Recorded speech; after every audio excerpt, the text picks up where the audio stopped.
ഇത്ര ദേഷ്യപ്പെടാൻ മാത്രം എന്താ ഉണ്ടായത്? ഞാനൊരു ദിവസം ഇവിടെ നിന്നോട്ടെ എന്നല്ലേ ചോദിച്ചുള്ളൂ. ശിവ അവന്റെ മുഖത്തുള്ള ദേഷ്യം കണ്ട് പതിയെ ചോദിച്ചു. നീ ആരുടെ ഒപ്പം വേണമെങ്കിലും നിന്നോ, നാളെയും വരാൻ താല്പര്യമില്ലെങ്കിൽ വരണ്ട, എനിക്കൊരു പ്രശ്നവുമില്ല. അഗ്നി ദേഷ്യത്തോടെ അവളുടെ ഇടുപ്പിലൂടെ കൈ കടത്തിക്കൊണ്ട് അവളെ തന്നിലേക്ക് ചേർത്ത് പിടിച്ചുകൊണ്ട് പറഞ്ഞു. നാളെ വരണോ എന്ന് ഞാനൊന്ന് ആലോചിക്കട്ടെ. ചിലർക്കൊന്നും എന്നെ ഒട്ടും വിലയില്ല. ഇപ്പൊ എനിക്ക് അച്ഛനും അമ്മയും അച്ഛമ്മയും അച്ഛനും ഒക്കെ ഉണ്ടല്ലോ. ഇനി ചിലരൊക്കെ ഇറങ്ങിപ്പോക്കോ എന്ന് പറയുമ്പോൾ പോകാൻ ശിവനന്ദയ്ക്ക് സ്ഥലങ്ങളൊക്കെ ഉണ്ട്. ശിവ അല്പം ഗമയോടെ അഗ്നിയെ നോക്കിക്കൊണ്ട് പറഞ്ഞു. അഗ്നിദേവ് നിന്റെ കഴുത്തിൽ താലി കെട്ടിയിട്ടുണ്ടെങ്കിൽ എന്നോടൊപ്പം മരിക്കും വരെ കൂടെ നിൽക്കാൻ വേണ്ടി തന്നെയാണ്. പൊന്നുമോള് നാളെ വണ്ടി അയക്കുമ്പോൾ അതിൽ കയറി തറവാട്ടിലേക്ക് വന്നിരിക്കണം. അതല്ല എന്നെയുടെ വരുത്തിക്കണമെന്ന് നിർബന്ധമുണ്ടെങ്കിൽ എന്റെ തനി സ്വഭാവം മോളും അറിയും. അഗ്നി അവളുടെ കവിളിൽ കുത്തി പിടിച്ചുകൊണ്ട് കൂർത്തു നിൽക്കുന്ന ചുണ്ടിലേക്ക് ചുണ്ടമർത്തിക്കൊണ്ട് പറഞ്ഞുകൊണ്ട് അവളിലുള്ള പിടിവിട്ടുകൊണ്ട് അവളിൽ നിന്ന് അകന്നിരുന്നു. ശിവൻ എട്ടിക്കൊണ്ട് ചുറ്റും നോക്കി താങ്കളെ ആരെങ്കിലും കണ്ടോ എന്നുള്ള രീതിയിൽ. പിന്നെ അവനെ ദേഷ്യത്തോടെ നോക്കി. ഇങ്ങനെയൊന്നും ഇനി ചെയ്യരുത്, ആരെങ്കിലും കണ്ടിരുന്നെങ്കിലോ? ശിവ അവന്റെ കയ്യിൽ ദേഷ്യത്തോടെ അടിച്ചുകൊണ്ട് പറഞ്ഞു. ഞാൻ എന്റെ ഭാര്യയോടല്ലേ, അപ്പൊ പറഞ്ഞ കാര്യം മറക്കണ്ട. അഗ്നി അവളോട് അത്രയും പറഞ്ഞുകൊണ്ട് കാറിനടുത്തേക്ക് നടന്നിരുന്നു. അവന്റെ കാർ കണ്ണിൽ നിന്ന് മറയുവോളം ശിവ അവിടെ തന്നെ നിന്നു. അഗ്നിക്കാനും ഇവിടെ നിൽക്കുന്നതിൽ താല്പര്യമില്ല എന്ന് തോന്നുന്നു. ദേഷ്യപ്പെടുക വല്ലതും ചെയ്തോ? ഭാനു തന്റെ തൊട്ടടുത്ത് നിൽക്കുന്നവളെ നോക്കിക്കൊണ്ട് ചോദിച്ചു. ഇഷ്ടക്കേടൊന്നുമില്ല, ഇവിടെ ഞാൻ നിന്നു പോകുമോ എന്നുള്ള പേടിയാണ്. ശിവ അതിന് പുഞ്ചിരിയോടെ മറുപടി പറഞ്ഞു. അവിടെയുള്ള വീട്ടിലുള്ളവരൊക്കെ മോളോട് എങ്ങനെയാ? ഭാനു ഒന്ന് അറിയാനുള്ള ആകാംക്ഷയോടെ ചോദിച്ചു. സീതമ്മയൊക്കെ പാവമാണ്. പിന്നെ അച്ഛനാണ് ഗൗരവത്തിലുള്ളത്. ഏട്ടന്റെ സ്വഭാവമാണ് അച്ഛന്. ഒരു അനിയത്തി കൂടെ ഉണ്ട് ഏട്ടന്. ശിവ തറവാട്ടിലുള്ള എല്ലാവരെയും കുറിച്ച് അമ്മയോട് ഉത്സാഹത്തോടെ പറഞ്ഞു. അനു ഇപ്പൊ എവിടെയാ വർക്ക് ചെയ്യുന്നത്? മഹി അവളുടെ തോളിലൂടെ കൈയിട്ട് ചേർത്ത് പിടിച്ചുകൊണ്ട് ചോദിച്ചു. ശിവ പെട്ടെന്ന് ഞെട്ടിയെങ്കിലും അച്ഛനാണെന്ന് കണ്ടതും അവൾ പുഞ്ചിരിച്ചു. വർക്കൊന്നും ചെയ്യുന്നില്ല, ഏട്ടൻ പറഞ്ഞു ഒന്നും ചെയ്യാൻ പോകണ്ട എന്ന്. ഏട്ടൻ സമ്പാദിക്കുന്നുണ്ടല്ലോ എന്ന് പറഞ്ഞു.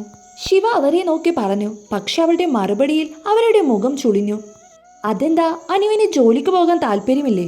മഹി സംശയത്തോടെ ചോദിച്ചു. ഒരുപാട് ഇഷ്ടമാണ് പഠിക്കാനൊക്കെ. പക്ഷെ +2 കഴിഞ്ഞിട്ട് ചെറിയച്ഛൻ എന്നെ പഠിക്കാൻ വിട്ടില്ല. പിന്നെ ഒരു കമ്പ്യൂട്ടർ ക്ലാസ്സിന് പോയി ഞങ്ങളുടെ അവിടെയുള്ള ഷോപ്പിൽ വർക്ക് ചെയ്യുകയായിരുന്നു.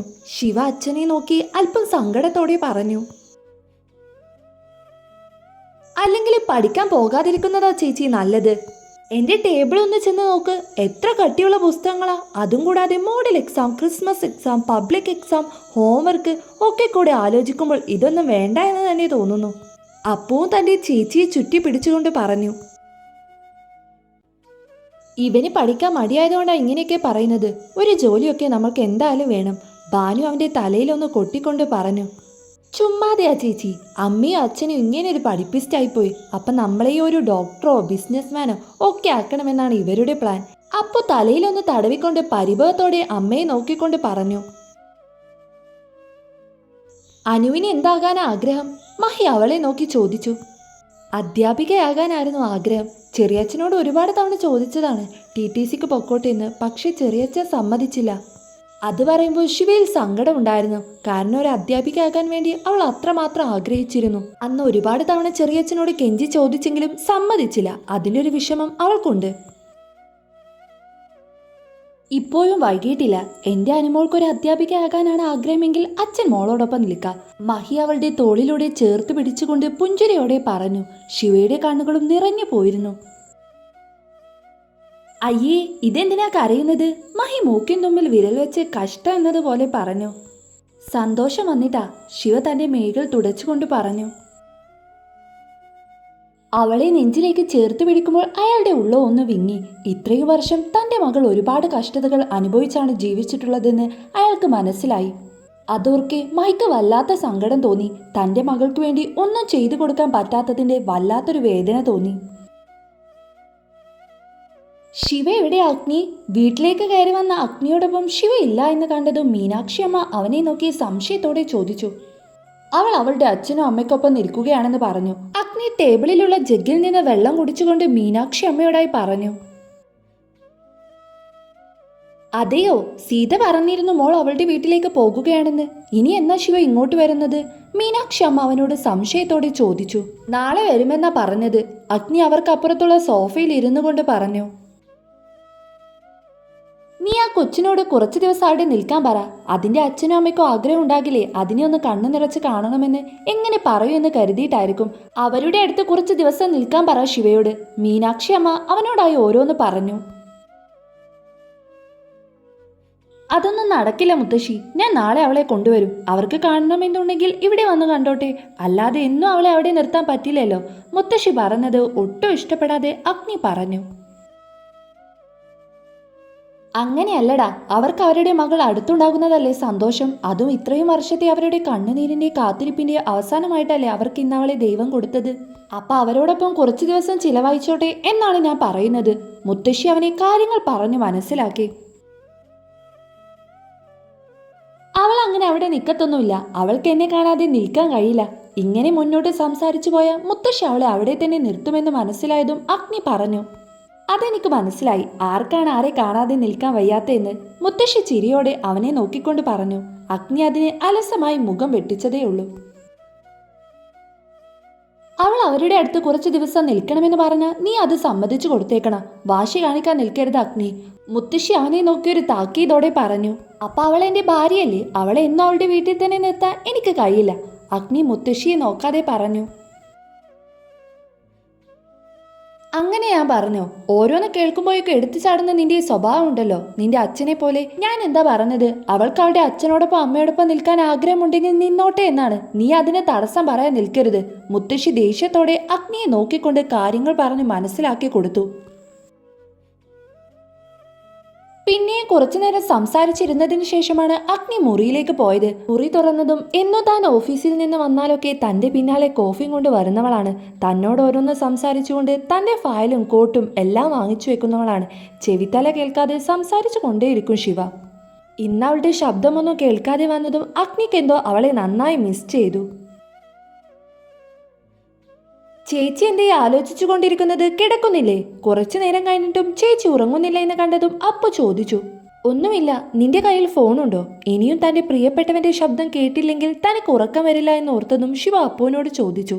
ഫോൺ എന്റെ കയ്യിലില്ല, പക്ഷെ ടാബുണ്ട്. അതിൽ നിന്ന് വിളിക്കാനൊക്കെ പറ്റും. അപ്പു ഒന്ന് ആലോചിച്ചു കൊണ്ട് പറഞ്ഞു. നീ എനിക്കൊരാളെ വിളിച്ചു തരുമോ? ശിവ അവനോട് ചോദിച്ചു. ചേച്ചിക്ക് നമ്പർ അറിയോ? ടാബ് എടുത്ത് ഓണാക്കിക്കൊണ്ട് അപ്പോൾ അവളെ നോക്കി സംശയത്തോടെ ചോദിച്ചു. ശിവ അതിനെ തലയാട്ടി. 12 മണിയായിട്ടുണ്ട്. അളിയനൊക്കെ ചിലപ്പോൾ എപ്പോഴേ ഉറങ്ങിയിട്ടുണ്ടാകും. പിന്നെ ഇത് വെച്ചോ, ലൈറ്റ് ഓഫ് ചെയ്യ്. എനിക്ക് ഉറങ്ങണം, നാളെ ട്യൂഷനുണ്ട്. അപ്പു ചിരിയോടെ പറഞ്ഞു. ശിവയുടെ ചെവിയിൽ ഹെഡ്സെറ്റ് വെച്ച് കൊടുത്തുകൊണ്ട് അപ്പു പറഞ്ഞു. ശിവ അതിനൊന്ന് ചിരിച്ചുകൊണ്ട് ടാബും എടുത്തുകൊണ്ട് ബാൽക്കണിയിലേക്ക് നടന്നു. രണ്ടാമത്തെ റിങ്ങിലാണ് ഫോൺ അറ്റൻഡ് ചെയ്തത്. മറുവശത്തെ നിശബ്ദത കണ്ടതും ആളും ഇതുവരെ ഉറങ്ങിയിട്ടില്ല എന്ന് ശിവക്ക് മനസ്സിലായി. ഉറങ്ങിയില്ലേ? ശിവ ചുണ്ടിൽ വരുന്ന പുഞ്ചിരിയാലെ ചോദിച്ചു. നിനക്കെന്തിനാ ഞാൻ ഉറങ്ങിയിട്ടില്ല എന്നൊക്കെ അറിയേണ്ട ആവശ്യം? നിനക്ക് നിന്റെ അച്ഛനും അമ്മയും ഒക്കെ ഉണ്ടല്ലോ. ആ മുറിയിൽ അവളില്ലാതെ ഒറ്റയ്ക്ക് കിടക്കേണ്ടി വന്നതിന്റെ എല്ലാ ദേഷ്യവും എന്തോ അസ്വസ്ഥതയും ഉള്ള പോലെ അഗ്നി അല്പം ദേഷ്യത്തോടെ തന്നെ ചോദിച്ചു. ഒട്ടും കുശുമ്പില്ല അല്ലേ? അവന്റെ പരിഭവം കേട്ടതും ശിവ പുഞ്ചിരിയോടെ ചോദിച്ചു. നീയില്ലാതെ മുറിയിൽ നിൽക്കുമ്പോൾ എനിക്ക് എന്തോ പോലെ. അവസാന അഗ്നി തന്നെ തന്റെ പരാജയം സമ്മതിച്ചു പറഞ്ഞു. അച്ഛനൊക്കെ പറയുന്നത് 2 ദിവസം കഴിഞ്ഞിട്ട് പോയാൽ മതിയെന്നാണ്. ശിവ അവന്റെ മുഖഭാവം ഓർത്തുകൊണ്ട് അവനെ കളിയാക്കാൻ വേണ്ടി പറഞ്ഞു. അങ്ങേർക്ക് അവിടെ കെട്ടിപ്പിടിച്ച് കിടക്കാൻ അങ്ങേരുടെ ഭാര്യയുണ്ട്. എനിക്കും എന്റെ ഭാര്യയെ തന്നെ കെട്ടിപ്പിടിച്ചുറങ്ങണം, അല്ലെങ്കിൽ ഉറക്കം വരില്ല. അതുകൊണ്ട് പൊന്നുമോൾ നാളെ തന്നെ ഇങ്ങ് വരാൻ നോക്ക്. അഗ്നി അവൾ പറഞ്ഞത് ഒട്ടും ഇഷ്ടപ്പെടാതെ പറഞ്ഞു. അച്ഛൻ പറയുന്നുണ്ട് എന്തെങ്കിലുമൊക്കെ പഠിക്കാൻ വേണ്ടി പോകാൻ. എന്താ ദേവേട്ടന്റെ അഭിപ്രായം? ശിവ അച്ഛൻ പറഞ്ഞ കാര്യങ്ങളെല്ലാം അവനോട് പറഞ്ഞുകൊണ്ട് ചോദിച്ചു. നിനക്ക് എന്താവാനാ ആഗ്രഹമെങ്കിൽ അതായിക്കോ, ഞാനും ഒപ്പം ഉണ്ടാവും. പക്ഷെ നീ എന്റെ ഒപ്പം വേണം, എന്റെ അടുത്ത്. അഗ്നി അവൾ പറഞ്ഞതിന് സമ്മതിച്ചുകൊണ്ട് പിന്നെ അല്പം ഗൗരവത്തോടെ തന്നെ പറഞ്ഞു. ദേവേട്ടനെന്താ എന്റെ അച്ഛനെയും അമ്മയും ഒട്ടും ഇഷ്ടപ്പെട്ടില്ലേ? അഗ്നി ഒട്ടും അവരുടെ അടുത്ത് നിൽക്കാൻ സമ്മതിക്കാത്തത് കണ്ടതും ശിവ ചോദിച്ചു. എനിക്ക് നിന്റെ അച്ഛനേക്കാൾ ഏറെ ഇഷ്ടപ്പെടാത്തത് അവിടെ ഒരു മീശ വിരിച്ച് സാക്ഷാൽ കട്ടപ്പനെ പോലെ ഒരാളില്ലേ, അയാളെയാണ് എനിക്ക് ഒട്ടും ഇഷ്ടപ്പെടാത്തത്. അഗ്നി തമാശ രൂപേണെ പറഞ്ഞു. മുത്തശ്ശനെയാണ് അവൻ പറഞ്ഞതെന്ന് ശിവക്ക് മനസ്സിലായി. അച്ഛച്ചനൊക്കെ പാവമാണ്. ദേവേട്ടൻ വെറുതെ അവരെ കുറിച്ചൊന്നും പറയാൻ നിൽക്കേണ്ട. അവരൊക്കെ പാവമാണ്. ശിവ അഗ്നി മുത്തശ്ശനെ കളിയാക്കിയത് ഇഷ്ടപ്പെടാതെ പറഞ്ഞു.